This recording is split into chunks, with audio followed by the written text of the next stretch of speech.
Sarah Jenkins leaned against the wall of Chicago Children's Hospital's bustling event hall, her dark fingers wrapped around a paper cup of coffee that had long gone cold. The 28-year-old emergency room nurse hadn't planned to attend the hospital's annual charity fundraiser, but her supervisor had insisted. After working a 12-hour shift, all she wanted was to go home and sink into her comfortable bed. "Excuse me, but is anyone sitting here?" a deep, warm voice asked. Sarah turned to find a handsome man in a wheelchair looking up at her with bright green eyes and a gentle smile. His well-fitted navy suit and neatly trimmed brown hair gave him a professional appearance that caught her attention immediately. "Oh, no, please join me," Sarah replied, quickly moving her purse from the chair beside her. She noticed how smoothly he maneuvered his wheelchair into the space, his movements confident and practiced. "I'm Michael Thompson," he said, extending his hand. "And I have to admit, you look about as excited to be here as I feel." Sarah couldn't help but laugh. "That obvious, huh? I'm Sarah Jenkins. And yes, after a full shift in the ER, fancy fundraisers aren't exactly my idea of fun." "You work in the ER?" Michael's eyes lit up with interest. "That must be intense. I'm just a boring software developer who got roped into this because my company donated to the children's wing." As they talked, Sarah found herself forgetting her exhaustion. Michael was funny and smart, telling stories about coding disasters that somehow made computer programming sound fascinating. He listened intently when she shared stories about her work, asking thoughtful questions that showed genuine interest. "So, what made you choose emergency medicine?" he asked, after she finished telling him about a particularly challenging case. Sarah thought for a moment. "I guess I've always wanted to be there for people during their scariest moments. Make a difference when it really counts, you know?" Michael nodded, understanding clear in his expression. "That's exactly why I started developing healthcare software. Different approach, same goal, helping people when they need it most." The evening passed quickly as they shared stories and discovered shared interests. Both loved old mystery novels, enjoyed cooking, though Michael admitted to several spectacular kitchen failures, and had an embarrassing addiction to cheesy reality TV shows. Sarah found herself studying his face when he wasn't looking. His strong jawline, the way his eyes crinkled when he laughed, how expressive his hands were when he talked about things he was passionate about. It had been a year since her breakup with Marcus, and she hadn't expected to feel this kind of connection with anyone, especially not at a charity event she'd been dreading. As the event wound down, Michael hesitated before saying, "I know this might be forward, but would you like to get coffee sometime? There's a great cafe near the hospital. They make these incredible cinnamon rolls that could probably cure any post-shift exhaustion." Sarah felt her heart skip a beat, but uncertainty crept in. Her last relationship had ended badly, and she hadn't dated since. Plus, she'd never dated someone with a disability before. Would it be different? More challenging? She pushed the thoughts aside, remembering how easily conversation had flowed between them all evening. "I'd like that," she said, surprising herself with how much she meant it. They exchanged phone numbers, and as Sarah watched Michael navigate through the thinning crowd, she felt a mixture of excitement and nervousness. Her mother's voice echoed in her head, always warning her about getting into relationships without thinking things through. But there was something about Michael that made her want to take that risk. Later that night, as Sarah lay in bed, her phone buzzed with a text. "Just wanted to say thanks for making a boring fundraiser the highlight of my week. Looking forward to those cinnamon rolls. Michael." Sarah smiled at her phone, feeling like a teenager with a crush. She typed back a quick reply, already looking forward to seeing him again. As she drifted off to sleep, Sarah thought about how life had a funny way of surprising you. She walked into that fundraiser exhausted and annoyed, only to meet someone who made her laugh and think and feel more alive than she had in months. Whether it led to anything or not, she was glad she'd stayed instead of making an early escape. Little did Sarah know, this was just the beginning of a journey that would challenge everything she thought she knew about love, family, and what truly matters in life. 2 weeks after their first coffee date, Sarah found herself spending more and more time with Michael. Today, they sat in his spacious apartment, where she watched him expertly prepare pasta from scratch. The kitchen was specially modified with lower counters and accessible appliances, allowing him to move freely in his wheelchair while cooking. "I can't believe you actually make your own pasta," Sarah said, amazed as she watched his skilled hands working the dough. I usually just open a box from the store. Michael laughed, flour dusting his cheeks. My Italian grandmother would come back to haunt me if I didn't keep up the family tradition, though I had to adapt some of her techniques. He gestured to his wheelchair. Took some trial and error, but cooking helps me feel normal, you know. Sarah felt a twinge in her heart at his words. Over the past weeks, she'd noticed how often Michael used the word normal, as if he felt the need to prove something. She'd also caught herself overthinking simple things, like whether to offer help when he clearly didn't need it, or how to talk about his disability without making him uncomfortable. As if reading her thoughts, Michael looked up from his cooking. "You're doing it again," he said gently. "That look when you're trying to figure out the right thing to say or do." Sarah felt her cheeks grow warm. "Is it that obvious?" "Sarah," Michael put down his rolling pin, wheeling closer to where she sat at the kitchen island. "I've dated enough to recognize the walking on eggshells phase. Can we just get it all out in the open?" Taking a deep breath, Sarah nodded. "I really like you, Michael, but I'm scared of saying or doing the wrong thing. I've never dated someone in a wheelchair before, and I don't want to mess this up." Michael reached for her hand, his fingers still slightly dusty with flour. "And I've never dated someone who looks like they just stepped off a magazine cover," he said, making her laugh. "Look, I'm not my wheelchair. I'm just a guy who likes making pasta, writing code, and spending time with a beautiful nurse who makes my heart race every time she smiles." Sarah felt tears prickling at the corners of her eyes. "How do you always know exactly what to say?" "Years of practice being charming," he winked, then grew serious. "But honestly, Sarah, just treat me like you would anyone else. If you have questions, ask them. If you're unsure about something, tell me. I promise I won't break if we talk about the elephant in the room." Over dinner, the pasta was delicious. They had their first real conversation about Michael's disability. He explained how a car accident 3 years ago had left him paralyzed from the waist down.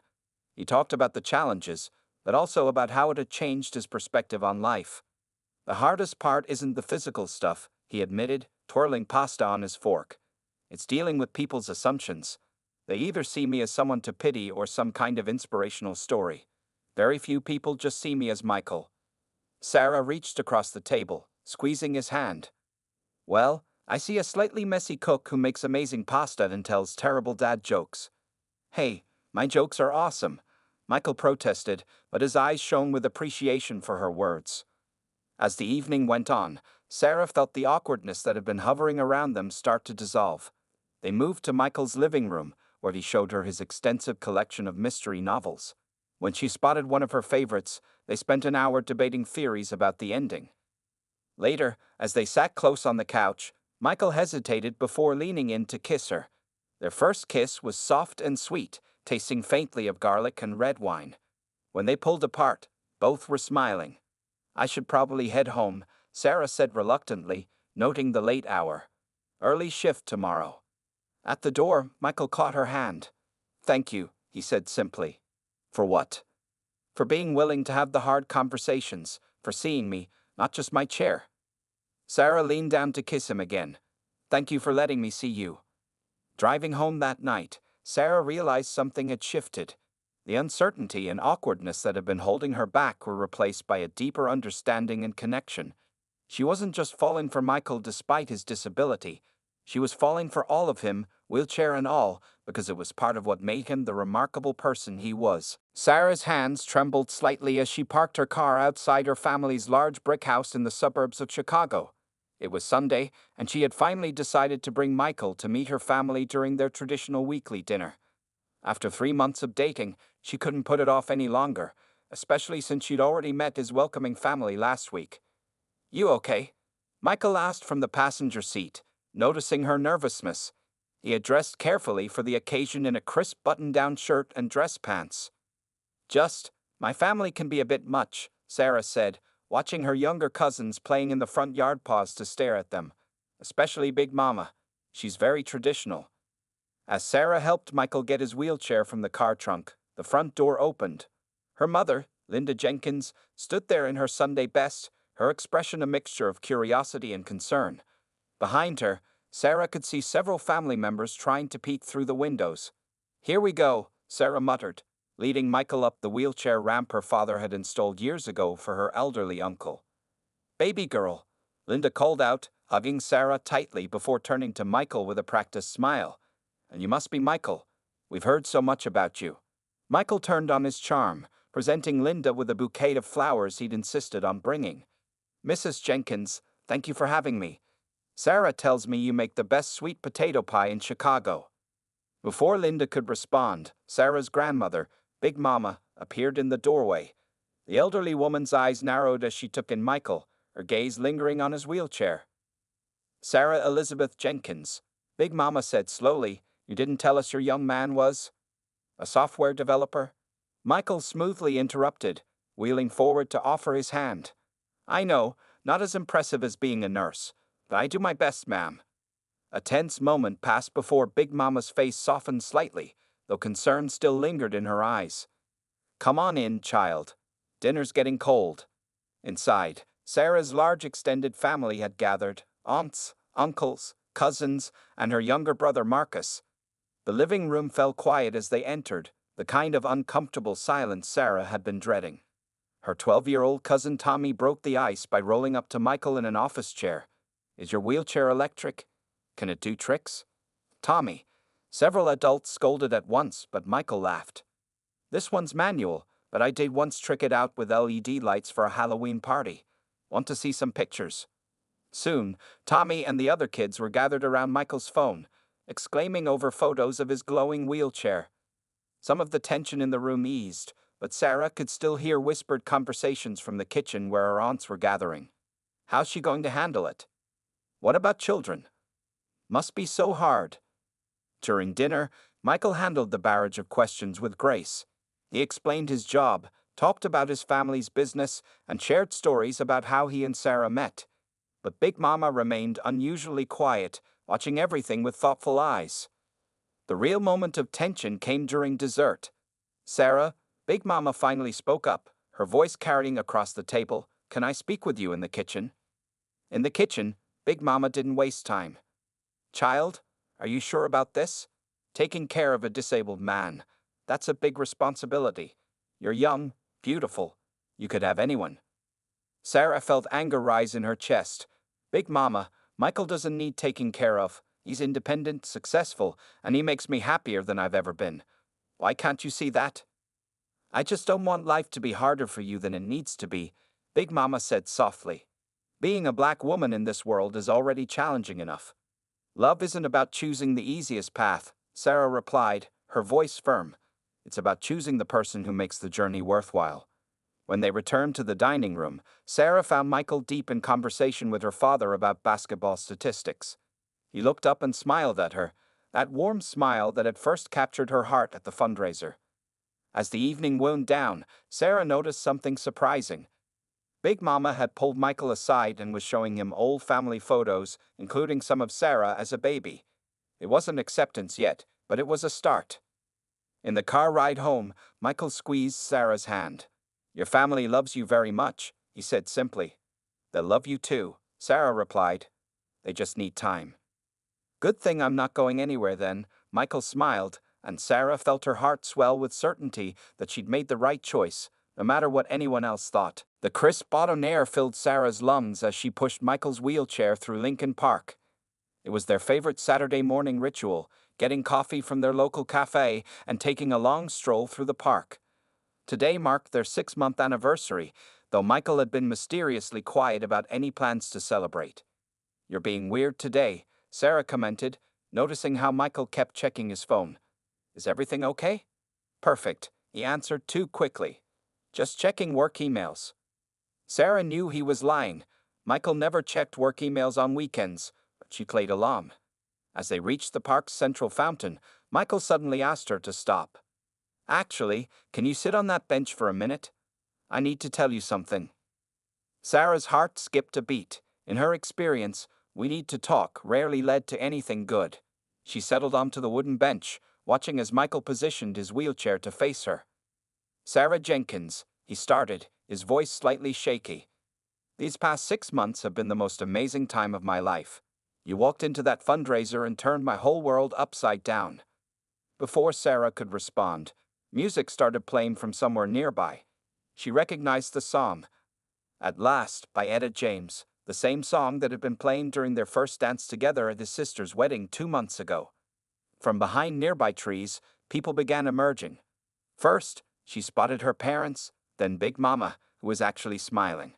Michael's family appeared too, his parents, his sister Emma, and his young niece who was carrying a small basket of rose petals. "What's happening?" Sarah whispered, though her heart already knew. Michael reached into his jacket pocket and pulled out a small velvet box. His hands trembled slightly as he opened it, revealing a stunning vintage-style diamond ring. "When I had my accident, I thought my life was over. I thought nobody could ever love me completely, wheelchair and all. Then you came along and proved me wrong in the most beautiful way possible." Tears began rolling down Sarah's cheeks as Michael continued. "You never saw my disability as a burden. You saw me, all of me. You stood by me through physical therapy sessions, defended me to your family, and loved me without hesitation or condition." His niece started sprinkling rose petals around them as Michael spoke, adding to the magical moment. "Your strength amazes me every day. The way you fight for your patients, love your family, and chase your dreams inspires me to be better. You make me want to be the best version of myself." Sarah noticed that a small crowd of park visitors had gathered, watching the scene unfold. She saw phones recording the moment, but for once, she didn't mind being the center of attention. "I know it won't always be easy. There will be challenges and hard days, but I promise to love you through all of them, to support your dreams the way you've supported mine, to make you laugh even on your toughest days in the ER, to be your partner in every sense of the word." Big Mama was openly crying now, clutching Sarah's mother's hand. The same woman who had expressed so many doubts was now watching with pure joy as Michael prepared to ask the most important question of their lives. "So, Sarah Elizabeth Jenkins, would you do me the extraordinary honor of becoming my wife? Will you marry me?" Sarah felt her whole body trembling with emotion. This man, who had shown her what real love looked like, who had challenged her perspectives and made her grow, was asking to spend his life with her. "Yes," she managed through her tears. "Yes, 1,000 times yes." The gathered crowd burst into applause as Sarah knelt down to kiss Michael, not caring about the tears streaming down both their faces. He slipped the ring onto her finger, a perfect fit. Their family surrounded them with hugs and congratulations. Big Mama reached Michael first, wrapping him in a warm embrace. "Welcome to the family, son," she said, her earlier reservations completely forgotten in the joy of the moment. As their family celebrated around them, Michael pulled Sarah close for another kiss. "You know," he whispered, "there's another surprise waiting at your favorite restaurant. I booked the whole place for an engagement party." Sarah laughed through her tears. "You were pretty confident I'd say yes, huh?" "No," Michael replied honestly. "I was terrified, but I knew I had to ask because I couldn't imagine my life without you in it." Sarah looked at the ring on her finger, then at their families mingling happily together, and finally at Michael's loving face. In that moment, she knew with absolute certainty that this was exactly where she was meant to be. 3 weeks after their engagement, Sarah sat in Michael's family's luxurious mansion, surrounded by wedding magazines and planning books. His mother, Patricia Thompson, had insisted on hosting their wedding planning sessions in their sprawling home in Chicago's North Shore. "Darling, have you thought about the venue?" Patricia asked, her perfectly manicured nails flipping through a high-end wedding catalog. "The country club has wonderful wheelchair accessibility, and the gardens are simply divine for photos." Sarah shifted uncomfortably on the expensive leather couch. The price tags in these magazines made her head spin. They were more than her yearly salary as a nurse. "Actually, Michael and I were thinking of something smaller, maybe." Before she could finish, she noticed unusual movement coming from the partially open door of Mr. Thompson's home office. Through the gap, she caught a glimpse of Michael, standing. Her heart stopped. He was gripping parallel bars, sweat visible on his face, as a man in medical scrubs supported him. Sarah's coffee cup slipped from her fingers, shattering on the marble floor. Patricia's head snapped up, her face draining of color as she followed Sarah's gaze. "Oh dear," she whispered. Sarah stood up, her legs shaking. "What's going on?" Her voice came out barely above a whisper. The office door opened fully, revealing Michael, now back in his wheelchair, looking pale. Behind him stood his father, Dr. Thompson, and a man she now recognized as a physical therapist. Sarah, Michael started, his voice trembling. I can explain. Explain what? Sarah's nursing training kicked in, her mind racing through possibilities. How are you? I thought the paralysis was permanent. Dr. Thompson stepped forward, his authoritative presence filling the room. Perhaps we should all sit down. There's something we need to tell you, Sarah. Over the next hour, the truth emerged. Michael's paralysis had been caused by a severe spinal cord injury, but it wasn't as complete as Sarah had been led to believe. For the past year, he had been part of an experimental treatment program funded by his family's considerable wealth and medical connections. The progress has been slow, Dr. Thompson explained, his voice clinical. We didn't want to create false hope. Many patients in the trial show initial improvement but then plateau. False hope? Sarah's voice cracked. So you decided to create false reality instead. How long were you planning to keep this secret? Michael wheeled closer to her, reaching for her hand, but she pulled away. I wanted to tell you so many times, he said desperately. At first, I was afraid to hope myself. Then, when things started improving, I was scared. Scared of what? Scared you'd think I lied to you. Scared you'd feel differently about me if you knew there was a chance I might walk again. Sarah stood up, needing space to think. Her mind was spinning with memories. Every conversation about his disability, every moment of intimacy, every plan they'd made for their future. Had it all been built on a lie? Michael's condition is still very serious, Patricia interjected, trying to smooth things over. The treatments are experimental, and there's no guarantee. That's not the point. Sarah's voice rose. The point is you all let me believe something that wasn't true. You watched me defend our relationship to my family. Watched me talk about adapting our future home. Watched me. She stopped, tears threatening to fall. Sarah, please. Michael's voice was thick with emotion. This doesn't change how I feel about you. I'm still the same person. Are you? She looked at him, really looked at him, because the Michael I fell in love with would have trusted me with the truth.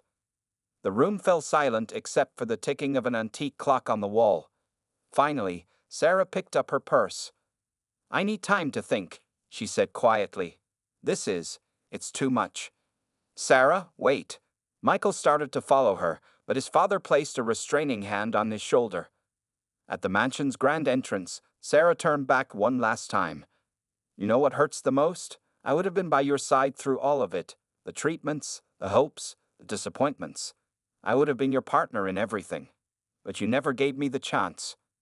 As she drove away, tears finally falling freely, Sarah couldn't help but wonder, what hurts more, a lie told out of fear, or the truth revealed too late?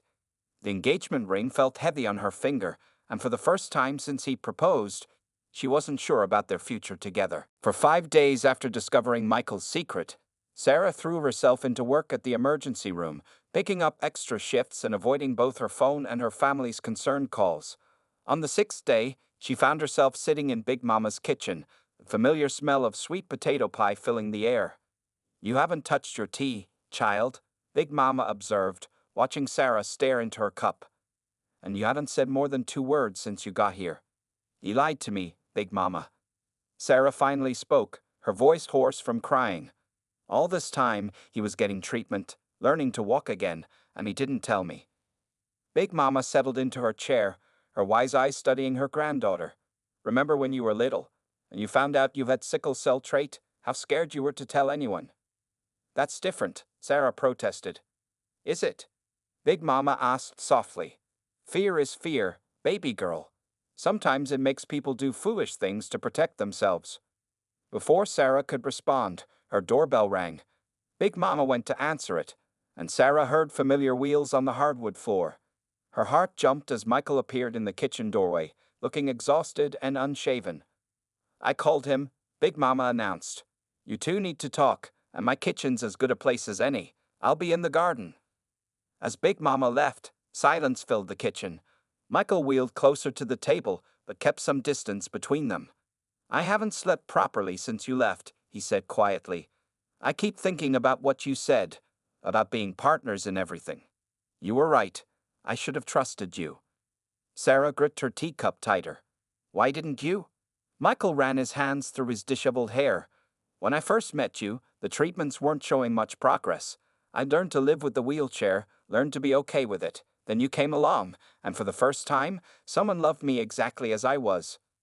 He paused, collecting his thoughts. When I started showing improvement, I was terrified. What if you thought I deceived you? What if you only stayed because you thought I needed you? What if the treatments failed, and I had to watch you deal with that disappointment too? So you decided to make that choice for me? Sarah's voice trembled. Do you know how many times I've watched patients receive bad news? How many times I've helped families cope with dashed hopes? I'm stronger than you think, Michael. I know you are. Michael wheeled closer, finally brave enough to reach for her hand. This time, she didn't pull away. You're the strongest person I know. That's why I'm here, asking for a chance to make this right. From his pocket, he pulled out a small notebook. This is my physical therapy journal. Every session, every small victory, every setback, it's all in here. I want you to read it. I want you to be part of this journey, whether it leads to me walking down the aisle or staying in this chair forever. Sarah opened the journal with shaking hands. Pages of Michael's handwriting detailed his struggles, hopes, and fears. One entry caught her eye. Met an amazing woman today. For the first time since the accident, I forgot about the wheelchair completely. Tears fell onto the pages as she read. When she looked up, Michael had moved his wheelchair back and was gripping the kitchen counter. Slowly, with visible effort, he pulled himself to a standing position. I can only do this for a few minutes, he said, his voice strained. The doctors say I might never walk normally again. Whatever happens, I want to face it with you. No more secrets. Sarah stood up, walking over to him. She placed her hands on his face, feeling the rough stubble under her fingers. Promise me no more secrets. I promise, he whispered. I love you, Sarah. All of you. I just hope you can still love all of me. My strengths, my weaknesses, and my mistakes. She kissed him then, tasting the salt of both their tears. As his legs began to shake, she helped him back into his wheelchair, the movement feeling natural and right. From the garden window, Big Mama watched them with a satisfied smile. Love, she knew, wasn't about everything being perfect. It was about being perfect for each other, flaws and all.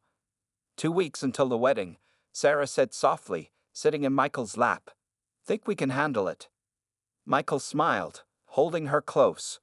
Together, we can handle anything. The morning of Sarah and Michael's wedding dawned bright and clear. The Thompson family's expansive garden had been transformed into a fairy tale setting, with white chairs lined up on the manicured lawn and an arch covered in roses marking the spot where they would say their vows.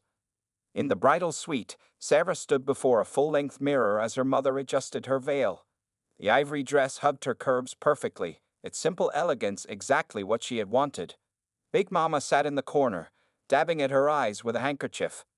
Something's different about you today, Linda said, studying her daughter's reflection. You're practically glowing.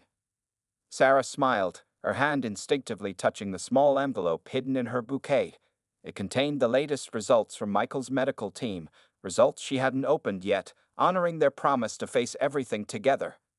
Meanwhile, in another part of the mansion, Michael sat in his wheelchair, adjusting his bow tie. His father stood nearby, looking unusually emotional. Son, Dr. Thompson cleared his throat. What you're planning to do today? Are you sure? Michael nodded firmly. Sarah and I decided together. Whatever happens, happens in front of everyone we love. The wedding music began to play, and guests settled into their seats. The garden was filled with a mix of both families. The Thompsons in their designer clothes sitting beside the Jenkins family in their Sunday best, all differences forgotten in the joy of the day. Sarah's breath caught as she reached the end of the aisle. Michael waited for her under the rose arch, handsome in his tuxedo. His wheelchair had been decorated with small white flowers, matching the garden's theme perfectly. The ceremony proceeded beautifully, with readings from both families and songs that brought tears to everyone's eyes. Then, just before they were to exchange rings, Michael signaled to the officiant. Before we continue, Michael said, his voice carrying across the garden, Sarah and I have something we want to share with all of you. A murmur went through the crowd as Michael's physical therapist stepped forward, along with Sarah's brother Marcus. Sarah pulled the envelope from her bouquet, her hands trembling slightly. In this envelope are the results of Michael's latest medical evaluation, Sarah explained to their guests. We haven't looked at them yet because we wanted to share this moment with all of you, our families who have supported us through everything. Together, they opened the envelope. Sarah read the results first, tears filling her eyes as she nodded to Michael. With help from the therapist and Marcus, Michael slowly began to rise from his wheelchair. Gasps filled the garden as Michael stood, gripping a specially designed walker that had been disguised with flowers. His legs shook with effort, but his eyes never left Sarah's face. The doctors say I may never walk normally, Michael said, his voice thick with emotion. But today, I wanted to stand eye to eye with the woman I love as I promised to be her partner for life. There wasn't a dry eye in the garden. Big Mama was openly sobbing, while Patricia Thompson gripped her husband's hand tightly. Even the photographer had to wipe away tears as she captured the moment. Sarah stepped forward, taking Michael's hands in hers. In sickness and in health, she said softly, in good times and bad, whether standing or sitting, I choose you. They exchanged rings as Michael remained standing, though Sarah could see the effort it took.